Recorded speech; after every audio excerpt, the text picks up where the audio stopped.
ओम श्री परमात्मने नमः। समर्थ रामदास स्वामी रचित मनोबोध श्रृंखला की यह 102वीं कड़ी। मूल मराठी श्लोक।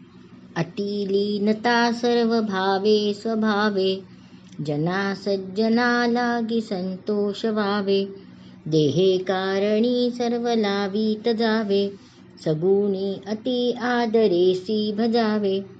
हिंदी अनुवाद।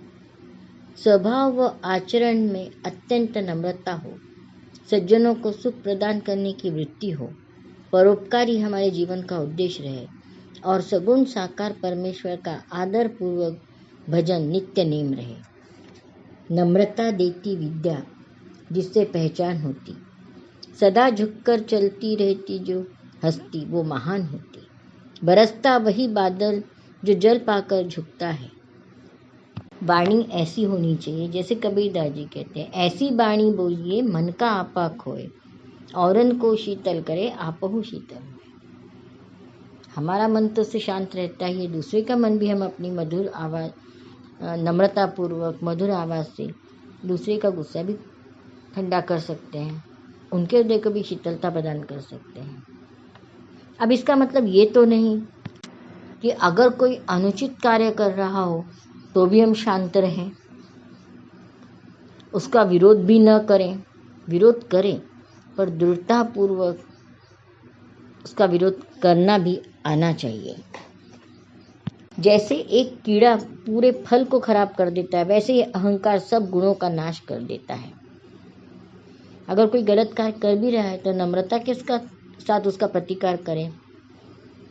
आज युवाओं में नशे का प्रमाण बहुत बढ़ता जा रहा है। अरे जिगरी दोस्त था, शराब पार्टी पर बुलाया, कैसे नहीं जाता, दोस्ती में फ़र्क पड़ता ना। ऐसे एक प्याले से हुई शुरुआत चरस गांजा तक कब पहुंच जाती पता ही नहीं चलता।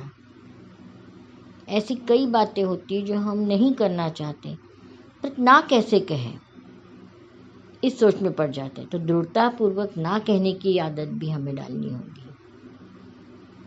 नए विचारों के प्रति अपना दृष्टिकोण खुला रखना होगा, दूसरों की बात समझने की कोशिश करनी होगी। जैसा हम बोएंगे वैसा तो फल पाएंगे। अगर हम सबको सम्मान देते हैं तो हमें भी सम्मान मिलेगा। आज अपने पद का दुरुपयोग करने वाले भी कई देखे जाते हैं। युवाओं में भी यह प्रवृत्ति है। रोड सिग्नल तोड़कर अगर किसी युवक को पकड़ लिया और उसके पिताजी अगर किसी बड़े ओहदे पर हुए तो वो क्या सोचता है, क्या कहता है उससे, आप जानते नहीं मैं किसका बेटा हूँ। मतलब अपनी गलती मानना तो दूर, और अपने पिताजी के पद के अधिकार का उपयोग करके वह गलत बात करना चाहता है, गलत बात करके अपने आप को उस सजा से बचना चाहता है। ऐसे समय में उस उच्च पदस्थ पिताजी को चाहिए कि बच्चे को समझाए कि यह गलत है, मैं तुम्हें नहीं बचाऊंगा। इस बारे में शास्त्री जी का उदाहरण दिया जा सकता है।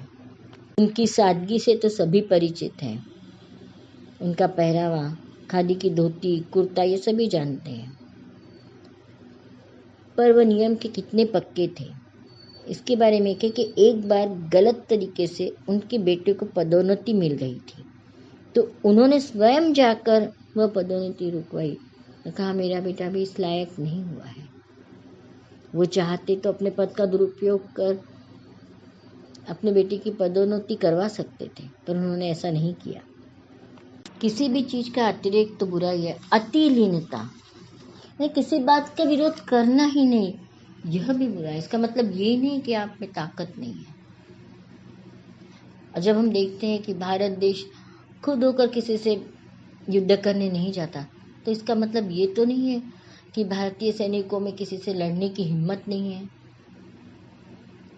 आज वो सबसे ज़्यादा ताकत रखते हैं। कोई देश अगर आक्रमण करता है तो उसका मुंह तोड़ जवाब दे सकते हैं, पर खुद होकर वह कभी किसी को तकलीफ नहीं देंगे, और अगर किसी ने तकलीफ दी तो उसका मुंह तोड़ जवाब देंगे। आपने ये देखा है प्रत्यक्ष, और यही बात हमें अपने जीवन में भी लानी है। कई बार लोग कई सार्वजनिक जगह में ऐसे देखते रहते हैं, कुछ गलत हो रहा है, उसका विरोध नहीं करते, हमें क्या करना है, या फिर हम क्यों इस लफड़े में फंसे, कहीं एक्सीडेंट हो गया, कहीं कुछ हो गया, देख के निकल जाते हैं या फिर वीडियोस लेके सोशल मीडिया में डालते हैं।